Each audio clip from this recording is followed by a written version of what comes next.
And I have not failed you in warning you of what the government of the United States of America has been planning against black people generally, but black youth in particular, and the Nation of Islam. Now, you may not have been listening, but you're going to listen today, because we're at the end of this now.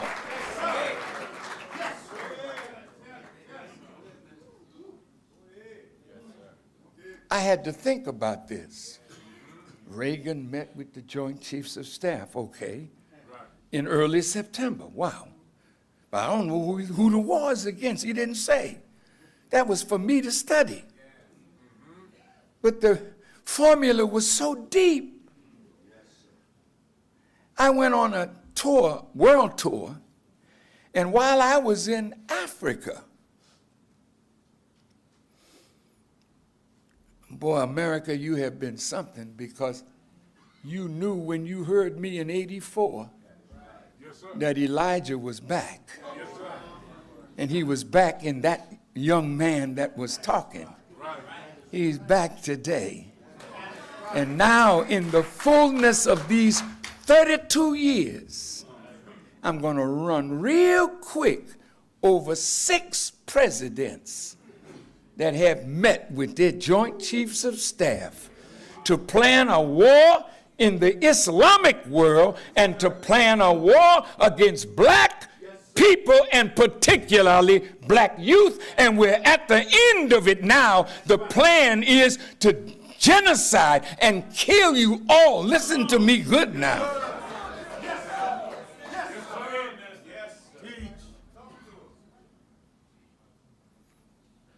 I'm going to drop it in the president's lap because he's the last one. Yes, sir. Yes, sir.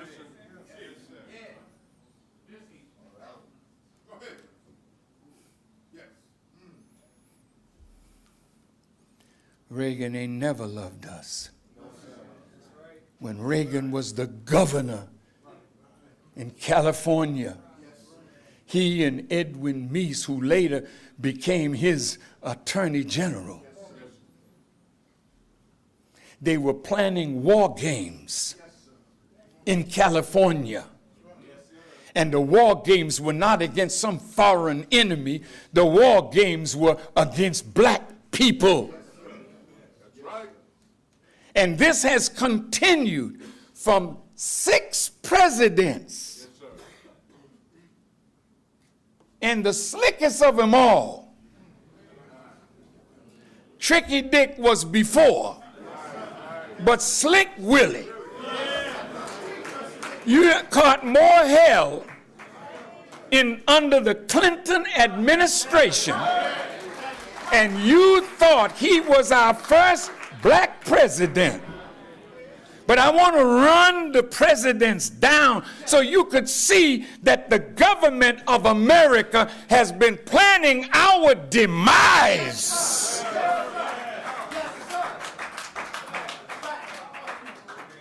Any members of Congress here, any members of the civil rights movement that are here, you love this nation. You've suffered every indignity to make America better, that she might be great. And every time you forced her to make a law that was in our favor, they came right behind that law with skill and chicanery to make the law of non-effect.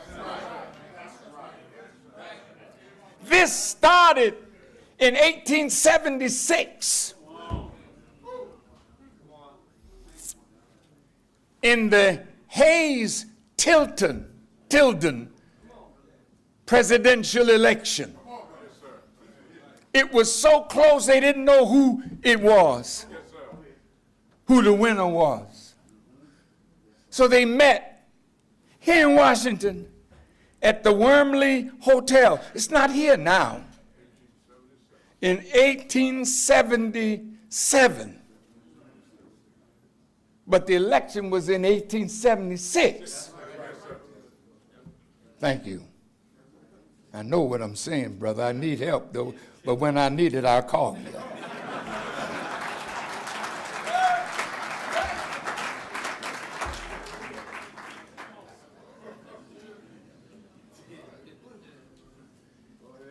In the Wormley Hotel, the white members of Congress made a deal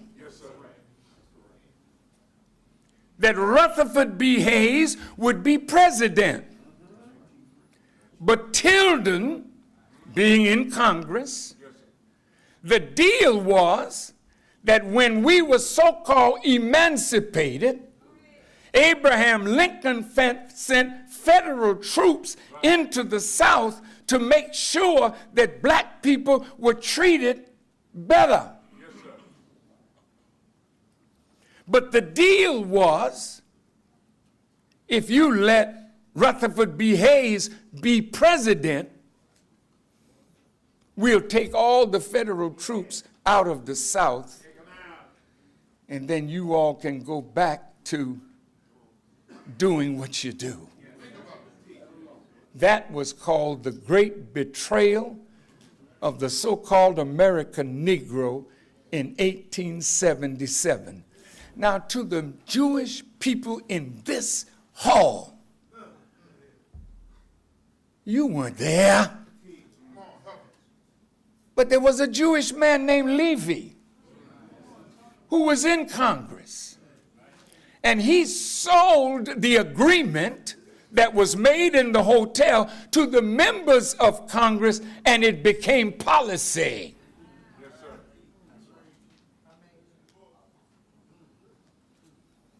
And Reconstruction then was over. In 12 years, black people had built over 60 towns because we were the artisans, we were the craftsmen, we were the builders. In 12 years, we were in Congress. We had high positions, but after that agreement came the Ku Klux Klan, the Night Riders, slave codes, black codes, and members of the Jewish community who owned a lot of the plantations. Please don't get angry and upset, because this is real history.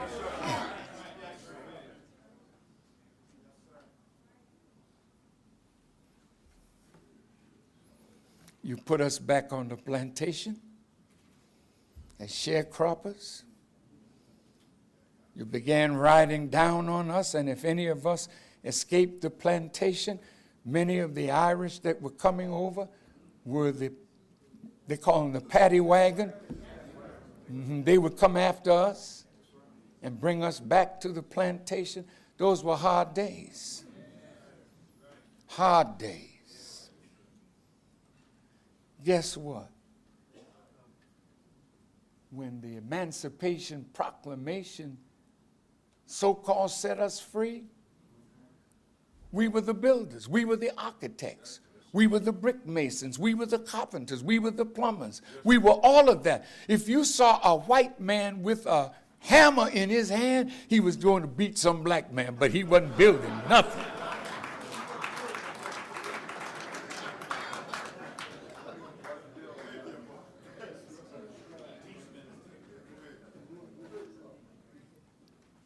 Then, in this book, which we researched from Jewish scholars, historians, rabbis, over 2,000 footnotes. And when they told me, Farrakhan, that book is a great calumny against the Jewish people. They said, we want you to denounce that book.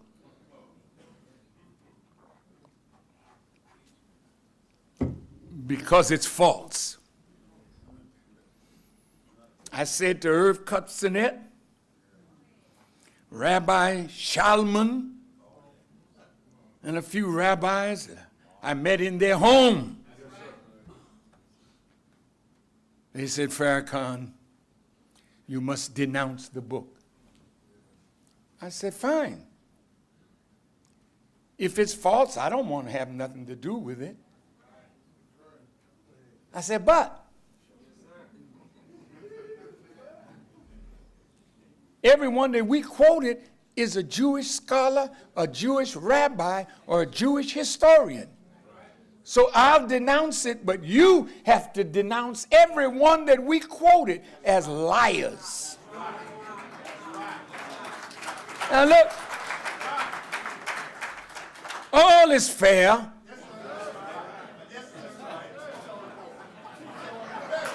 In love.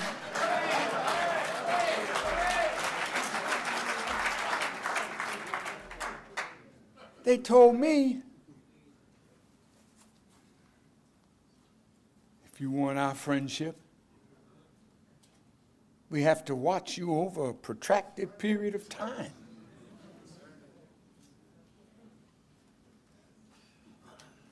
Yeah, imagine. And I was supposed to be like a little Negro because I'm in their house and say, yes, sir.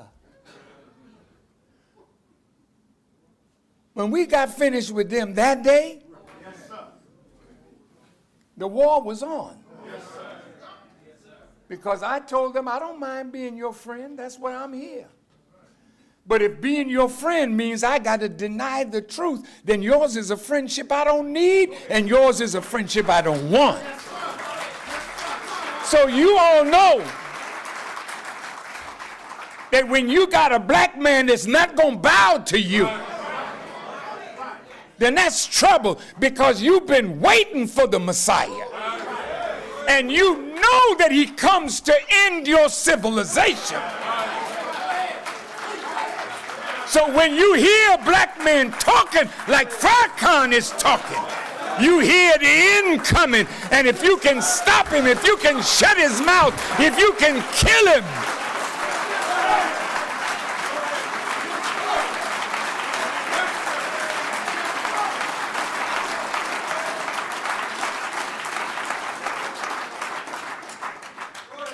Ronald Reagan wanted to kill Gaddafi. When I found out the war was against Gaddafi, I was in Benin and in Ghana and in Ouagadougou in Burkina Faso. Yes, sir. And I sent all my family back, and I flew to Libya. And all of Gaddafi government was in my hotel, and I told them my vision. They ran out of that room like Raid had been there. And the next thing I knew, Brother Gaddafi said he wanted me to speak and introduce him the next day, and 80 nations of the non-aligned movement were in Libya. And I stood in Tripoli and repeated that experience on the wheel and told Gaddafi what they were going to do. They were going to bomb the airport, destroy the water project. He listened. He got his airplanes out into the Sudan. The next thing I knew, an American plane was shot down, and one of those fine aircraft carriers that Mr. Trump brought over to Asia was in the Gulf of Sirte. But something happened to him. By the time I got to Saudi Arabia, it came out in the Arab news that there was a bright object over the Mediterranean. Just listen to me. I'll die on what I'm telling you.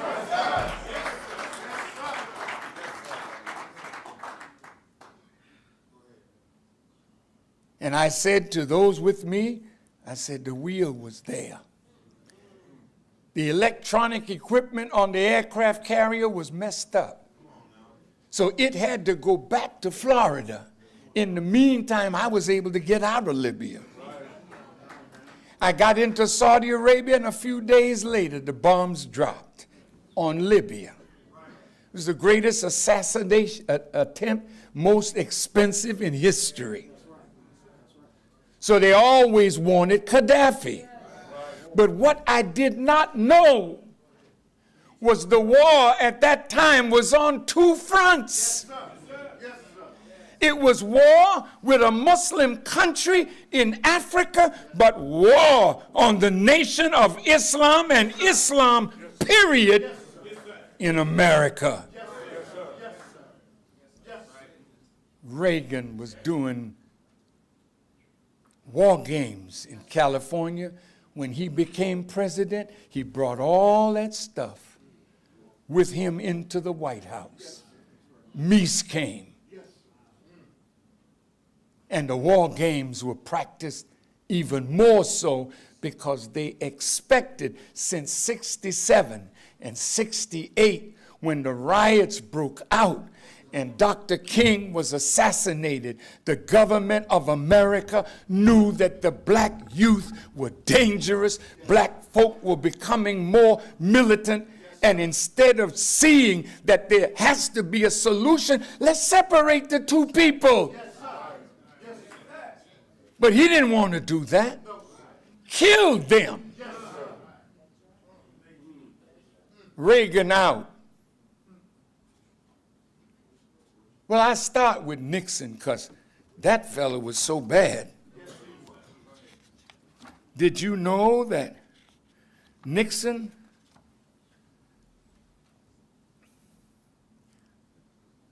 the whole thing about Nixon was the left, West, the anti-war group, and all blacks, not some. So the plot was against black people in general. Notice how many black people we sent to Congress or made mayors or police chiefs, and all of a sudden they accepted a box of candy, or they went to a basketball game or baseball game, and the next thing you know, they're before court and going to jail on some foolishness that white people do all the time. They made Mayor Marion Barry look horrible. They had brother on TV smoking the pipe.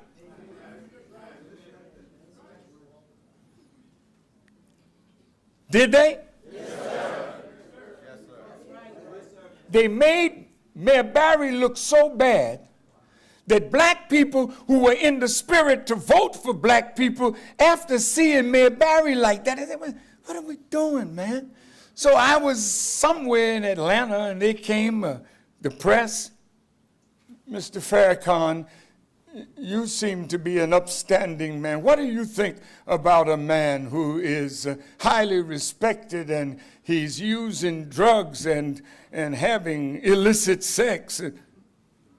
I said, who are you talking about? JFK?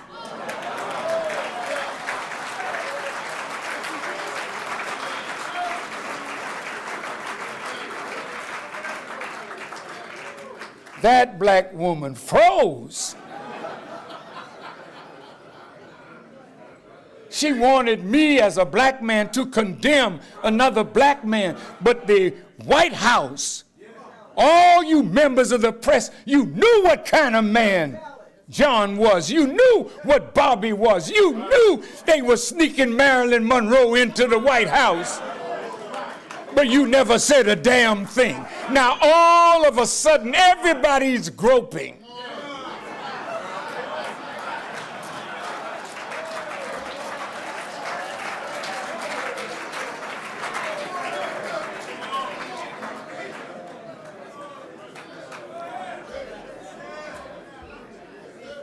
In the Holy Quran, Allah says of the Prophet, did not I find you an orphan?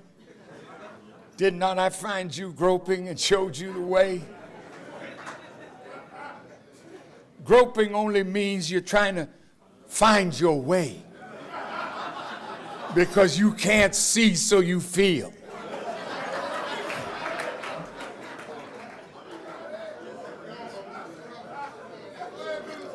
Now, if you go to Congress and ask, will all the gropers please stand up?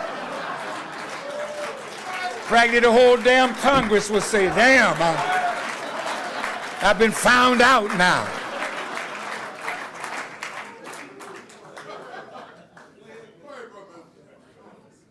Just hypocrites.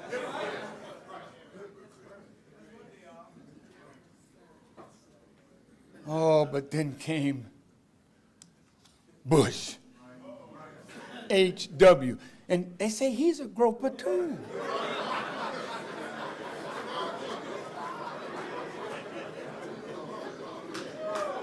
From a wheelchair.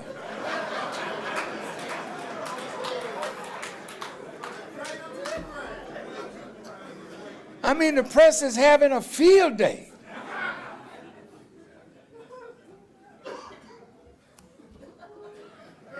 In that packet, you'll find 2 letters that I wrote to President Bush, George W., but we warned H.W. of what was in his mind toward the Muslim world. Did you know that after 9/11, Wesley Clark, a general, talked about seeing a memo 10 years earlier out of the Pentagon? I want you to listen carefully. They were going to take down 7 Muslim countries in 5 years, ending with a war on Iran.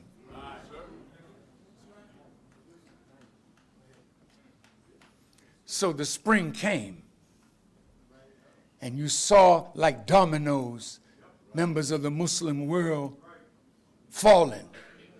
But when 9/11 took place, which we challenged the government's interpretation of 9/11. It's a false flag operation. You knew that the country was divided in the election of George W. Bush over Gore. So while he was walking down the avenue, what's the name of that avenue in Washington? Pennsylvania Avenue. Instead of people saying hail to the chief, they were saying hail to the thief. And the country was so divided that what it needed was some event that could pull a divided country together. So here comes 9/11. And they say Muslims did it.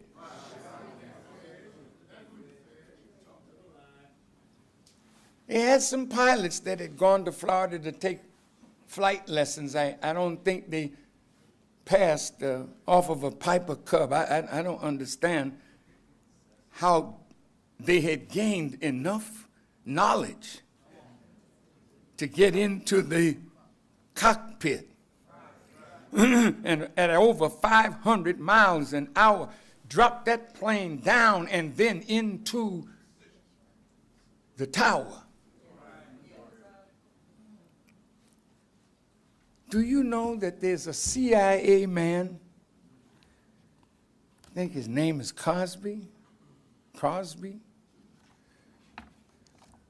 That man said, when the American people believe in whatever we have said, and they believe it's true, we have won. You are a misused population. So when Mr. Trump talks about fake news, he knows what he's talking about. Now the press, you say you're the fourth estate. I would say you're in a hell of a state. Because you can't say what you really know to be the truth unless it passes the muster of those who are your bosses. Some of the press are assets of the CIA. Did you hear me?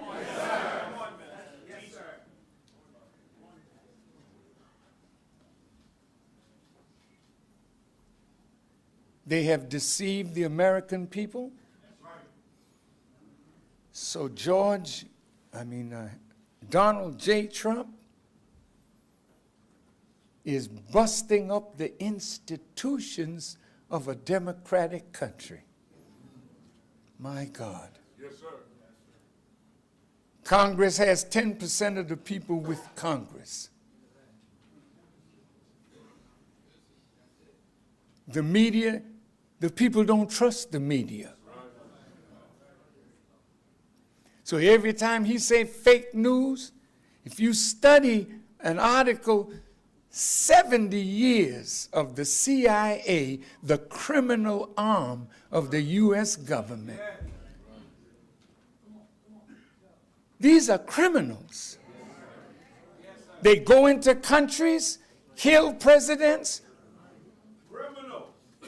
overthrow governments, create civil war, and back away like they did nothing.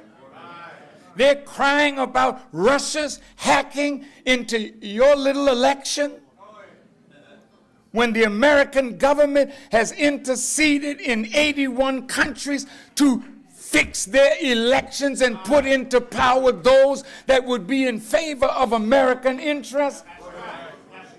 But let me come to the end of this now. Tricky Dick and Slick Willie.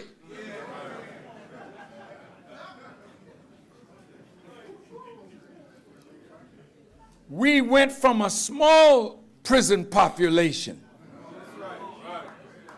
and the crime bill was directly against black people. White folk can afford to smoke or use powdered cocaine, but they fixed something in the crack cocaine. And we became addicted, and they sent us to prison. Once we're called a felon, they knew we couldn't vote anymore. So they were killing us at the voting booth by putting us in prison. And it all was a plot.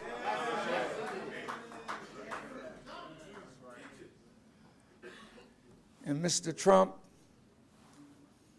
the consequences of America's evils over time has fallen in your lap.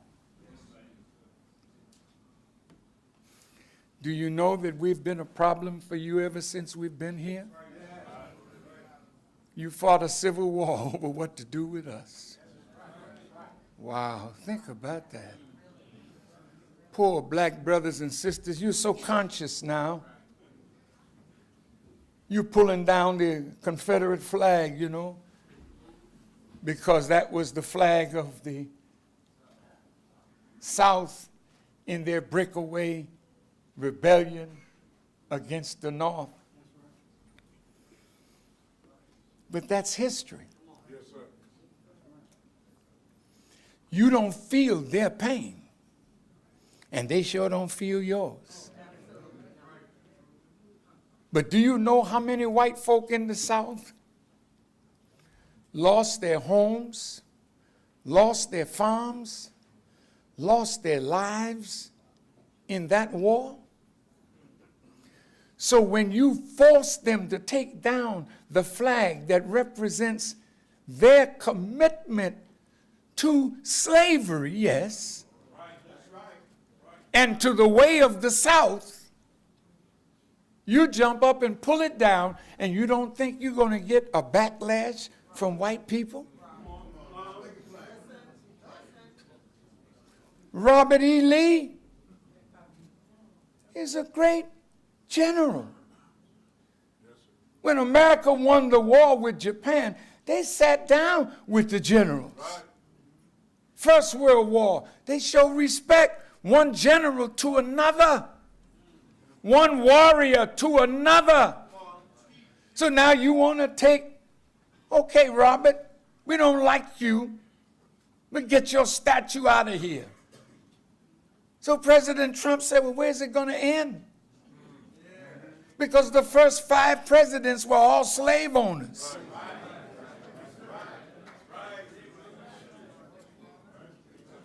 You're going to tear down the Jefferson Monument?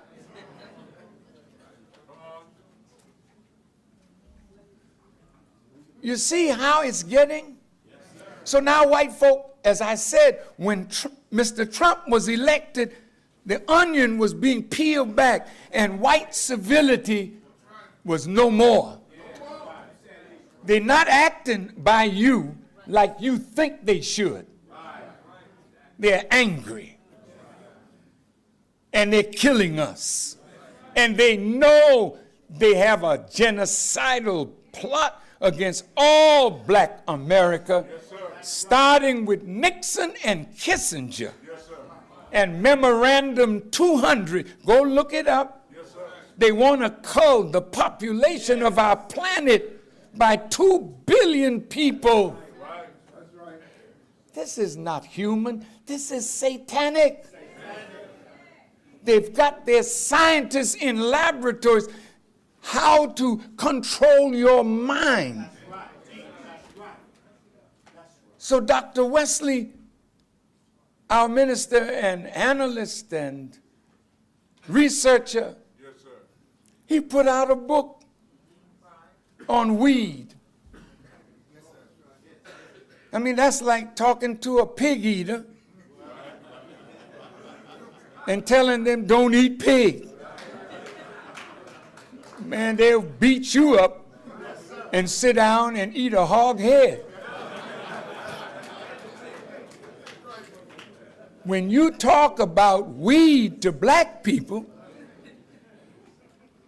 without God, you better put God in the equation, brother. Because weed is all right if it's pure. It has properties in it that can be used for medicinal purposes. But they're weaponizing the weed now. And they're doing lobotomies on the black man's brain.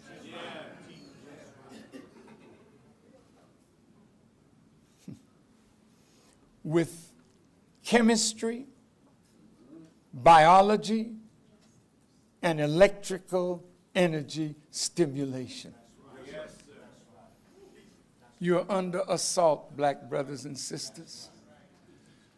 Why is the sperm count in black men falling? Because of the food you eat and the water you drink. The lead in the water in Flint is not an accident. It's in Cleveland that way, and if you're not careful, it's here in Chicago. You can divert the water into the black community and then drop some stuff in the water. You drink in the water, you're bathing with the water, and all of a sudden you're acting strange. Do you know that homosexuality can be produced through chemistry?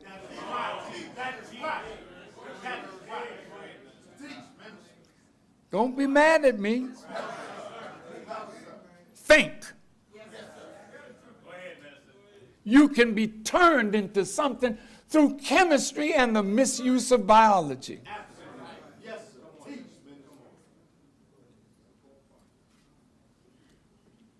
So now the ball is in the court of Donald J. Trump. Mr. Trump, you met with your Joint Chiefs of Staff in August and in early September. You had your generals at Camp David. They weren't talking about taxes. You don't use generals to talk about taxes. You were planning a war, sir.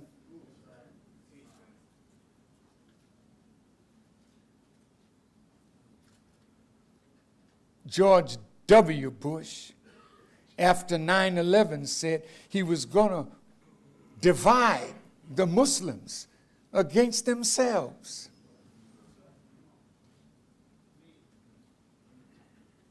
Now a 1,400-year dispute between Shia and Sunni is about to take into a war. President Trump went to Saudi Arabia and called 50 Sunni nations through the king of Saudi Arabia. And instead of inviting Muslims to sit with Muslims to find out what's the point of contention and bringing peace about, he took those Sunni nations, yes you did, Mr. Trump, and you aimed their anger against Tehran and the Shia nation. Just recently, you sent much weaponry into the Middle East. You've sent missiles into the Middle East. Yes, sir. You didn't send them. You urged them to buy them.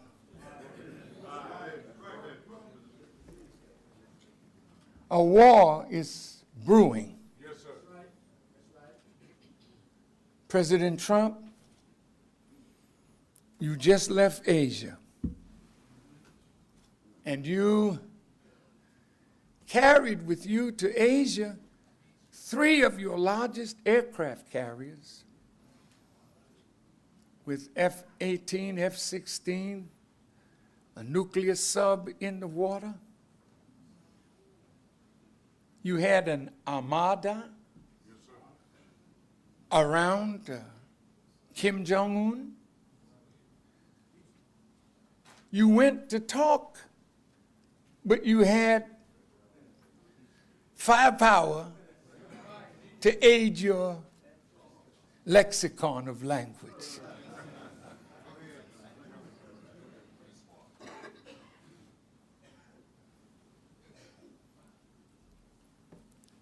Barack Obama, you hate him.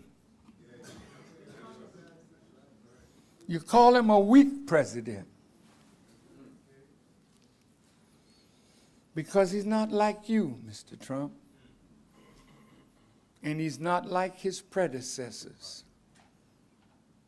He is like Jonah, who was a reluctant prophet. Barack Obama was reluctant to be the type of wicked man that your presidents are, have been, and like you said, let's take the oil. See, that's not presidential. The presidents would say, let's see if we can make a deal and give them money for their oil because we really want it all. That's presidential. We'll send our Secretary of State. He's such a diplomat. But you, Mr. Trump, we'll take the oil. You remember? Yes, sir. And with Stephanopoulos on ABC, we'll bomb the hell out of them. See, Mr. Trump is real. He is what he is. Now you either got to see him as he is, because all the rest of them were vampires that looked good in the day, but when night came, you know.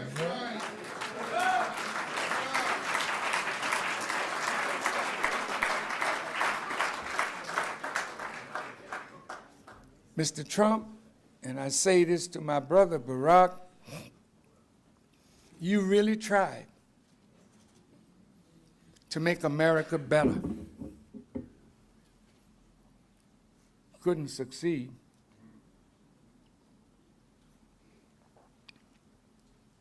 Because the moment you went overseas and started talking about the mistakes that America has made, Romney and the Republicans said, look at him. He's over there apologizing. Mr. Trump, more than an apology is needed.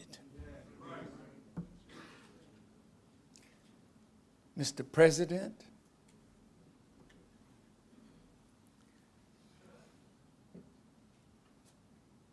you're going to have to deal with either the thought that's in your mind that will destroy America and her future, because once the trigger of war is pulled, it will escalate. Now, I'm going to tell you what my teacher told me.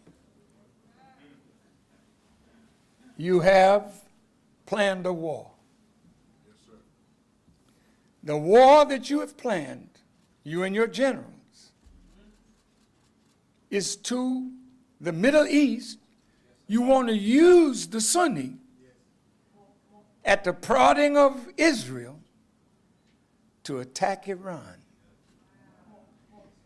Just like you did with my brother Gaddafi. You laid back, leading from behind. You in Syria now.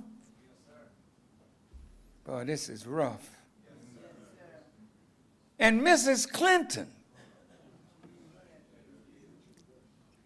she encouraged you to give the go-ahead to kill Muammar Gaddafi. Gaddafi had come in out of the cold. Gaddafi gave up all his weapons of mass destruction. And Bush used to be so proud to say, Gaddafi got the message. He's come in. And then under Barack, Hillary Clinton imposed her will. And they murdered Muammar Gaddafi.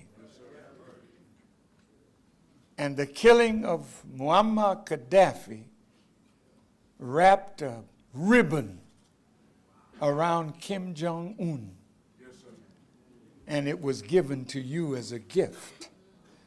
You will never get North Korea to give up what she has as a trump card.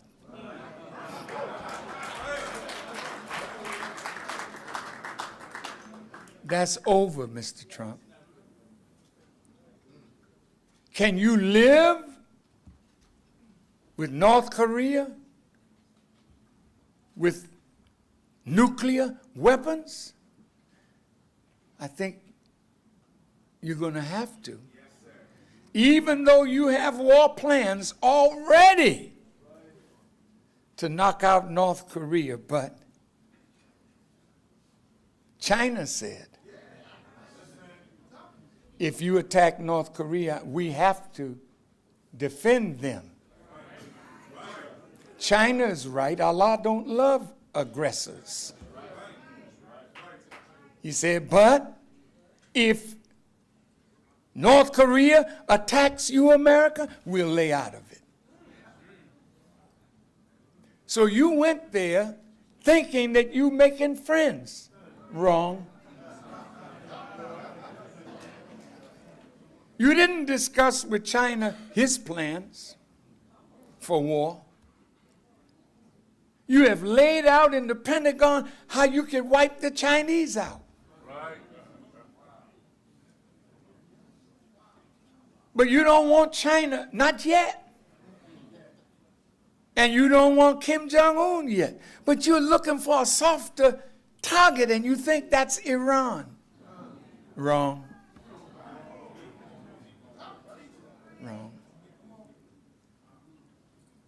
If you permit Israel to push Saudi and the Sunnis into war with the Shiites. I want to say this to the Muslim world. See, you are so blinded that you think with America's backing you can win. Wrong. You're a Muslim. If you got the backing of Allah, you can win. But you don't have that backing. Not as an aggressor. Pakistan is sitting there with nuclear weapons.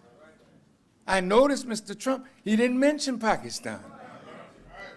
Although at the United Nations, you did mention Iran, you mentioned Venezuela, you mentioned Cuba, and you mentioned Kim Jong-un.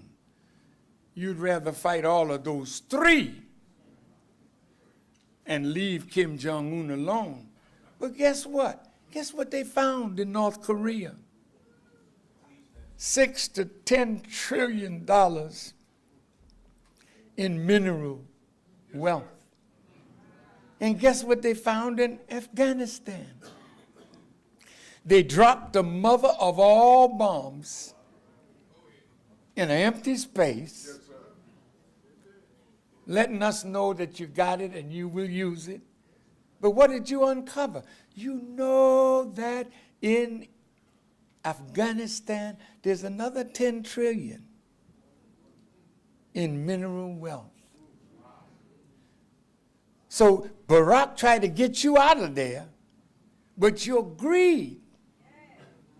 You're back in it now. And you're not just in there. They found oil in the Golan Heights. Right. And Israel said she wants to get involved in the fray in Syria. But Russia is there. And they found tremendous oil reserves in the Golan Heights. And Israel wants to take that oil so that she will be oil self-sufficient. See, and just as you're reaching for it, your hands are going to get burned.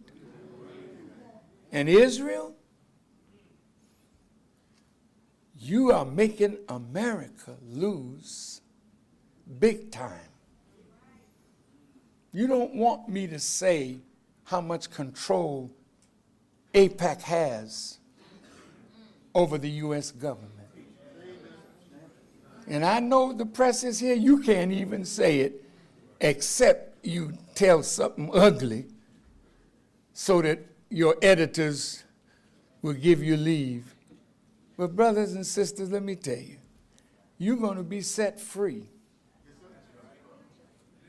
Because that kind of cowardly news person who knows the truth and afraid to tell it, if you love this country, you tell the truth to change America, for she is going down and fast. Mr. President, you won't make America great again. Not in our time. She became great killing Native Americans. She became great enslaving us, bringing us from Africa into America to work the cotton fields. You're not going to get that opportunity back anymore. We made America rich and strong. And you can't tell me, Farrakhan, if you don't like America, you can go on back to Africa. Let me tell you something, white folk. You don't have a place on this earth that you can call your own except what we gave you, and that's in Europe.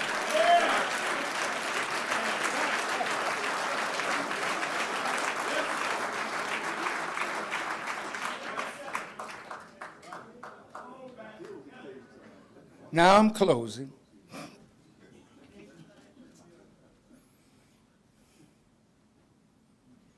My God, Farrakhan.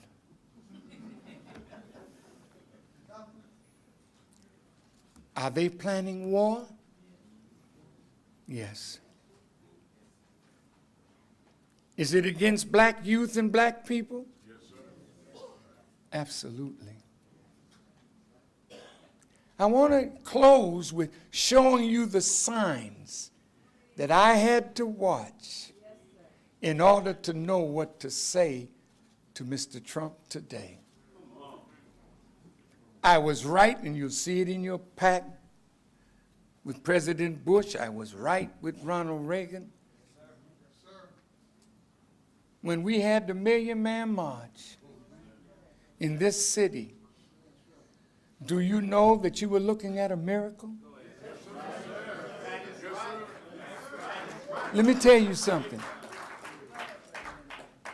I can't take credit for what I know God helped me to do. We had the support of the nationalist community. We had the support of the church. 82% of the people present were Christians. 12% were other. And a Muslim called it, with the help of a Christian pastor, the Reverend Dr. Ben Chavis. We could not have done it without the black press. BET under Bob Johnson took out a full-page ad in USA Today back in the Million Man March. Mayor Marion Barry gave us the greatest support we have ever had from any mayor. I can't even get a police escort in Washington, D.C. Suppose I'm assassinated here.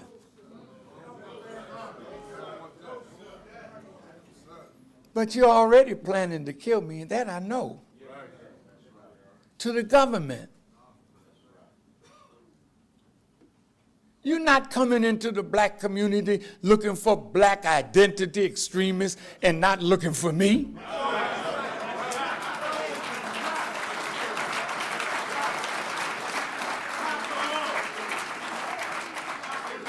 You're not coming looking for separatists and saying you're not looking for me and the Nation of Islam.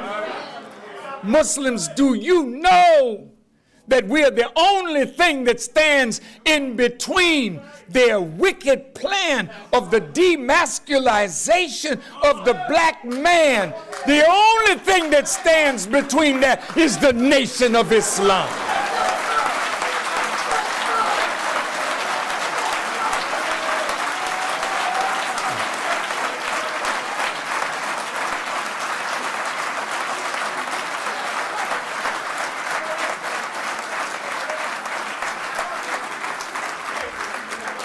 Now, those of you who are in love with Jesus Christ, I want you to know that a black man from Georgia was raised from a dead state, Elijah Muhammad. And you tried to kill him.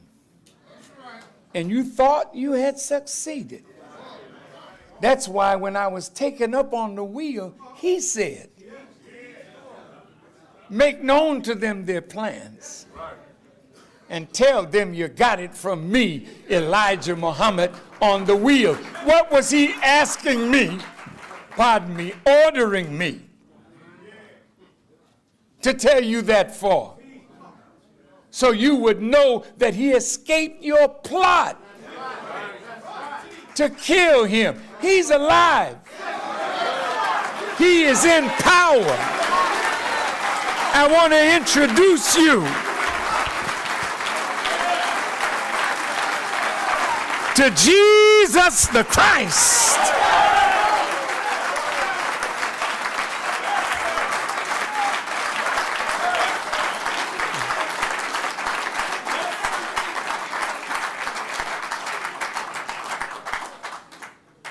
That man is on the wheel with his teacher. He's been up there now for 42 years. He said that God studied 42 years to deliver us from the hands of our tormentors. He's ready now. Now listen, I'm not playing now. They don't want to give you up. But I'm saying this to you, President Trump. The ball is in your court now.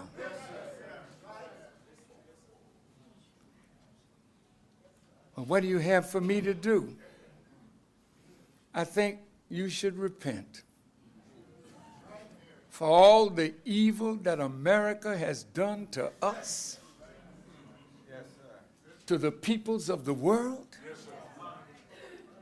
like it was in Nineveh, the only city that ever was saved in the Bible from the judgment of God, was because Jonah, a faithful prophet, warned them, and they had the heart to repent. And Nineveh lived for 300 more years. We're at the end of America as you know it.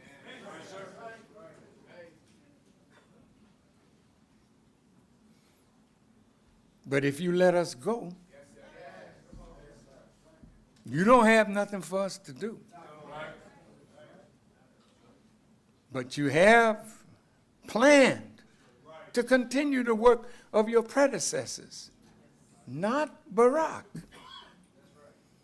Barack is out of it, yet in it.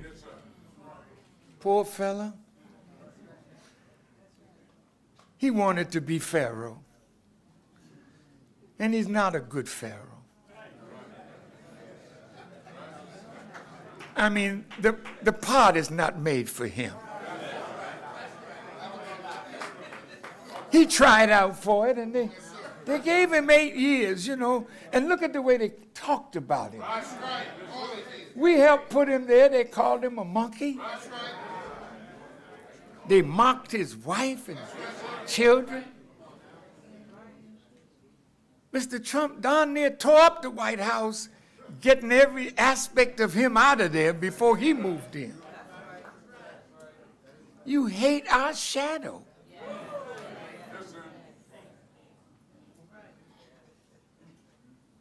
He was a good man, and you hamstrung him. He could have helped you, not to be great again, but to be better. Better than you are, and better for the world. Because you taking the world down with you.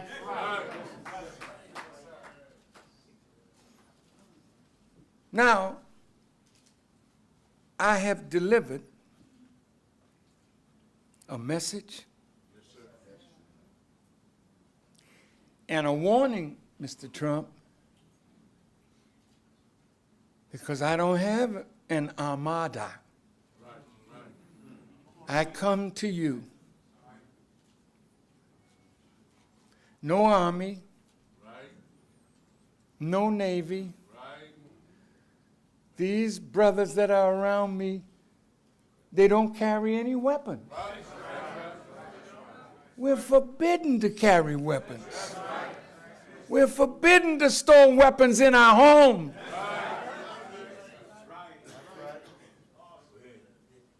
So if you want to kill us, we're here. I'm not running from you. I'm running to you. Because I had one more thing to do. And I earned me a first-class ticket to the wheel. And unfortunately, I had to learn what that one more thing was. I tried doing many things. I said, what is that one more thing? What is the one more thing that Jesus had to do before he could go to be with the Father? He had to go to Calvary and Golgotha and be crucified and die. I told you from Reverend Willie Wilson's church, I know the price that I gotta pay, not for lying, but for telling the truth. I've suffered all these years for telling the truth. My family has suffered all these years for being with a father and a husband that tells the truth. But I'm at the end of my journey among you. A temporary pause.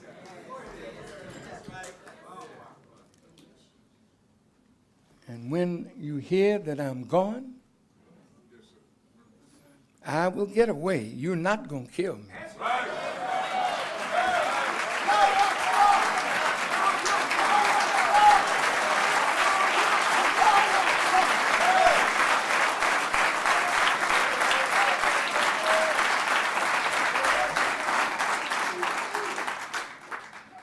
He told me in a cryptic sentence, he said, brother, if Allah can't save me, that's a sign that he can't save you.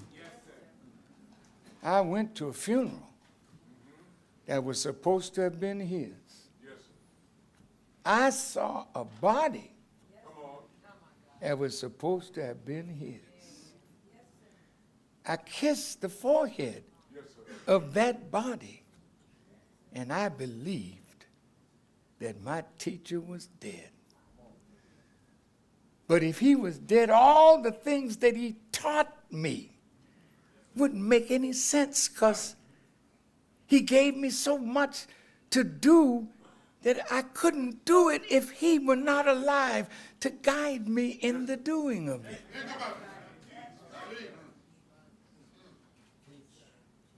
So in 1981, I said, no, he's alive.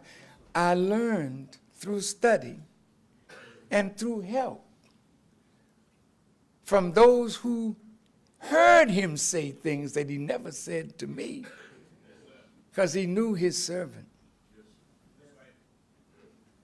I would be dead now if I believed he was alive, because I would have fought like hell to keep the work that he had done alive. But he wanted it destroyed. Fulfilling the scripture, unless a seed of corn fall to the earth and die, it can't bring up a new stalk. I've been among you now 40 years, and I have not wavered one time. And they have not been able to make me bow down. Neither have you, my black brother and sister. I have fought for you.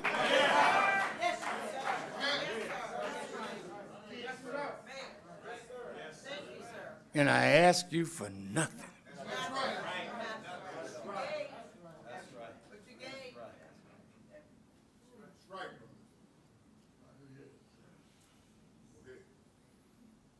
So, Mr. Trump has a decision to make. I don't go to White Houses.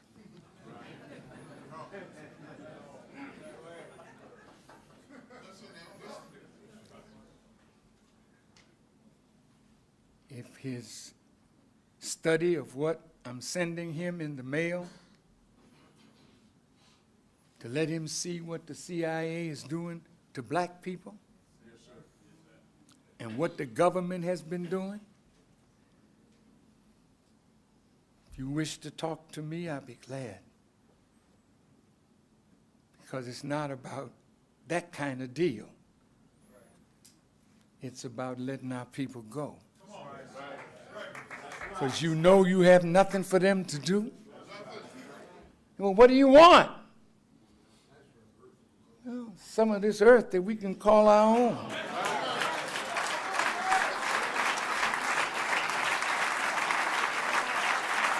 How much do you owe us? Have you ever added it up?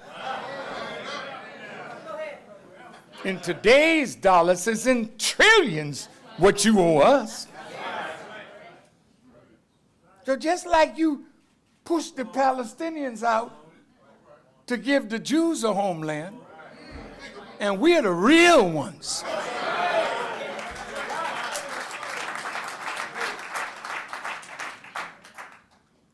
Push some of your own people out. And we'll take 8 states. Oh, Farrakhan, now the wheels have gone off your wagon. Yeah, well, you didn't have none on yours. Let me tell you something. If you don't give justice to us, you will lose everything you got, including your life. Because God now said he's ready to fight you for our deliverance. And he told me to tell you, you don't have no fight against the forces of nature. I know you say it's global warming. No, brother and sister, there is global warming. It's true. And man and woman have done something to produce a warming. But what you seeing, that ain't global warming, baby. That's the judgment of God. And so I'm here to tell you that I come to you, but I got backup. I don't have no aircraft carrier. But he already told me what he's going to do with the 6th and 7th Fleet. You squeeze me a little, and I'll tell you a little more.